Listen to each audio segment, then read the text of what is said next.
उसने एक मांगने वाले को झट से कुछ निकाल कर दे दिया। मैंने कहा कि भाई देखभाल कर देना चाहिए, ये फ्रॉड लोग होते हैं और आम इंसान के जज्बा नेकी को एक्सप्लॉइट करते हैं।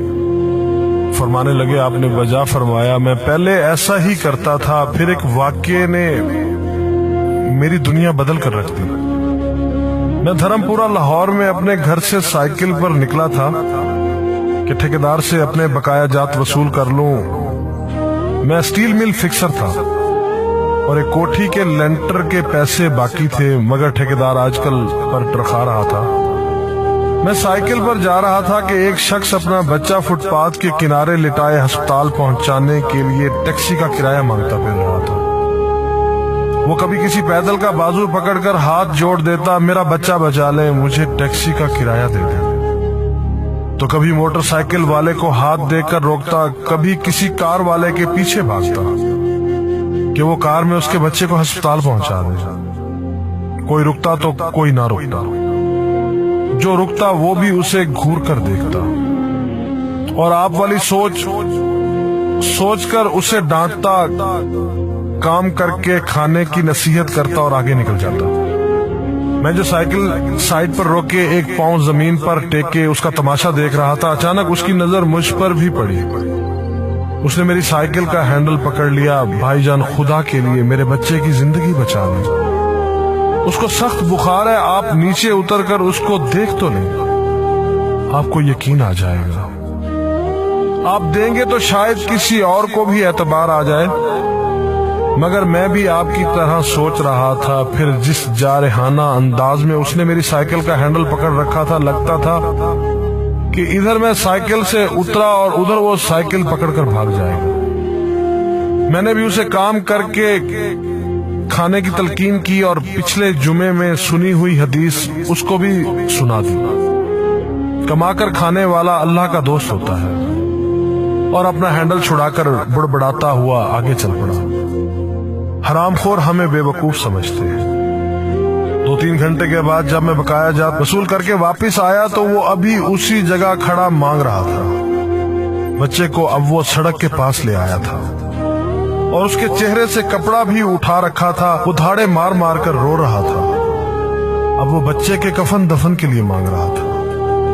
मैंने साइकिल को रोककर पांव से नीचे टेका और मैयत के चेहरे की तरफ देखा।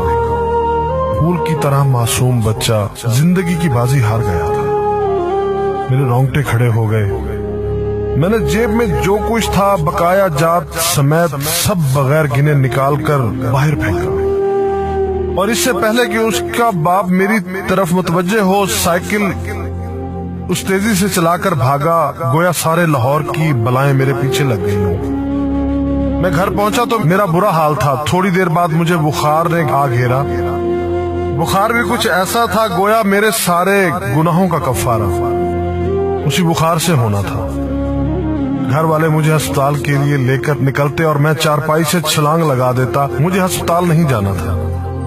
मैं उसी बच्चे की तरह एड़ियां रगड़ रगड़ कर मरना चाहता था।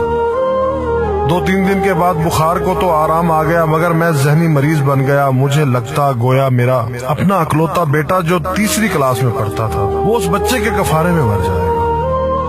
मैंने बच्चे का स्कूल जाना बंद कर दिया। बीवी के बार बार इसरार के बावजूद मैं बच्चे को स्कूल तो क्या दरवाजा खोलने भी नहीं जाने देता था।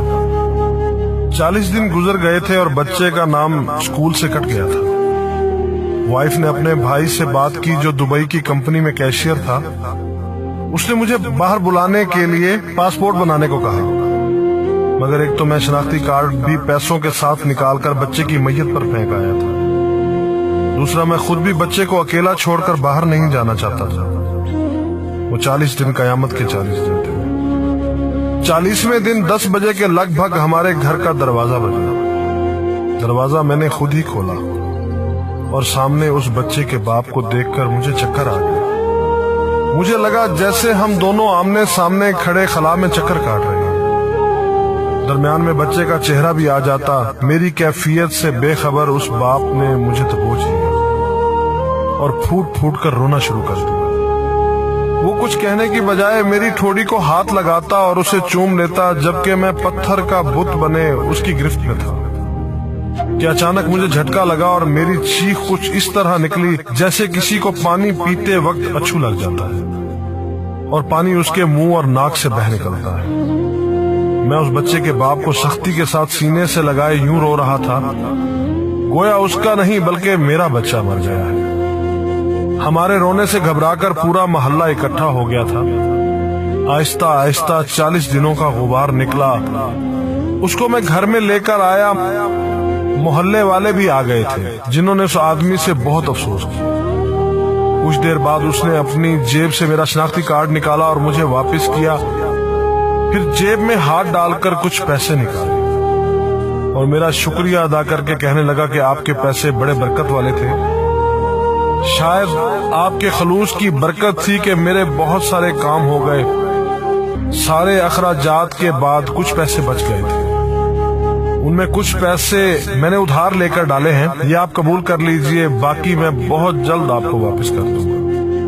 میں نے پیسے واپس لینے سے سختی کے ساتھ انکار کر دیا اور منت سماجت کر کے اسے پیسے رکھنے پر راضی کر دیا۔ اس کے بعد میں یہاں بطور اسٹیل فکسر آ گیا۔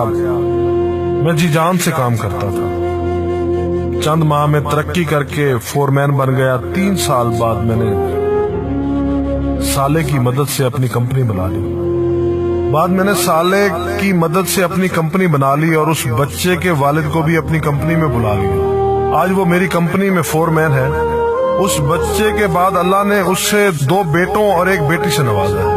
میں اسے آپ سے ملواؤں گا، مگر اسے سائیکل والا قصہ مت بیان کیجیے۔ وہ آج تک نہیں پہچانا کہ میری سائیکل روک کر اس نے مجھ سے سوال کیا تھا۔ وہ مجھے ولی اللہ سمجھتا ہے، جس نے اس بچے کی لاش دیکھ کر سب کچھ نکال کر دے دیا۔ قاری صاحب، اس دن کے بعد میں کسی کو خالی ہاتھ نہیں لوٹاتا۔ قاری صاحب، اس دن کے بعد میں کسی کا ہاتھ خالی نہیں لوٹاتا۔ تھوڑا سا دینے سے نہ وہ امیر ہوتا ہے اور نہ میں غریب ہوتا ہوں۔ بس دل کو تسلی ہوتی ہے کہ میں اس بچے کا خون بہا ادا کر رہا ہوں۔ رہ گئی لوٹنے کی بات، تو قاری صاحب ہمیں کون نہیں لوٹتا؟ جوتے والا ہمیں لوٹتا ہے، کپڑے والا ہمیں لوٹتا ہے، سبزی اور گوشت والا ہم کو لوٹتا ہے۔ اتنا لوٹنے کے بعد اگر کوئی ہمیں اللہ کے نام پر لوٹ لے تو شاید حشر میں ہماری نجات کا سامان ہو جائے کہ یہ بندہ میری خاطر میرے نام پہ لوٹتا رہا۔